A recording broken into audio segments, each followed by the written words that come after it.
Hello friends, তোমরা কেমন আছো? আশা করি সকলেই খুব ভালো আছো। দেখো, সবাই তো তরমুজ খেয়ে তরমুজের এই সাদা অংশটা আমরা ফেলে দিই। দেখো, ওটা দিয়েই আজকে একটা নতুন রেসিপি করে দেখাচ্ছি। তোমরা অনেকেই হয়তো জানো, তাই খেয়েছো, আর যারা জানো না তারা আমার ভিডিওটা দেখো। আমি বটি দিয়েই কুচি কুচি করে কেটে নিই, কিন্তু আজকে শর্টকাট করার জন্য চাকু দিয়ে ওই তরমুজের ছুরিটাকে দিয়ে তরমুজটাকে ভালো করে কুচি কুচি করে কেটে নিলাম।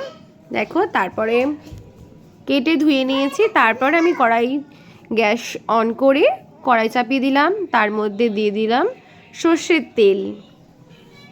সর্ষের তেলটা হালকা গরম হলে তার মধ্যে দেব একটা শুকনো লঙ্কা। আমি ফাটিয়ে দিয়েছি শুকনো লঙ্কাটা। তার মধ্যে দিয়ে দেওয়া হচ্ছে সর্ষে ফোড়ন।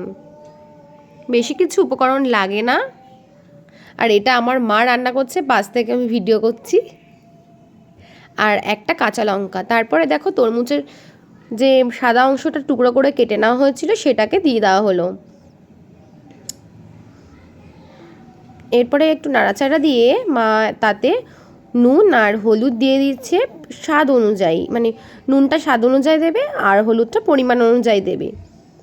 এটা খেতে খুবই খুবই সুন্দর লাগে। তোমরা এইভাবে করে খেও, ভীষণই সুন্দর লাগবে। আর ভিডিওটা কে কোথা থেকে দেখছো অবশ্যই কমেন্ট করে জানিও। আর এই যে দেখো, আমার মা একটু নাড়িয়ে চাড়িয়ে নিচ্ছে, বেশ ভালো করে নাড়িয়ে চাড়িয়ে। দেখো, ঢাকা চাপা দিয়ে রেখেছিল একটুখানি, ওটা স্কিপ করে গেছি। এবার নামানোর আগে একটু মিষ্টি দিয়ে দিচ্ছি, চিনি,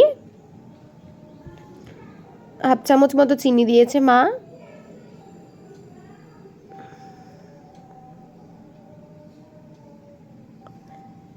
এটা হচ্ছে তরমুজের ঘন্ট। খেতে তো ভীষণই অসাধারণ।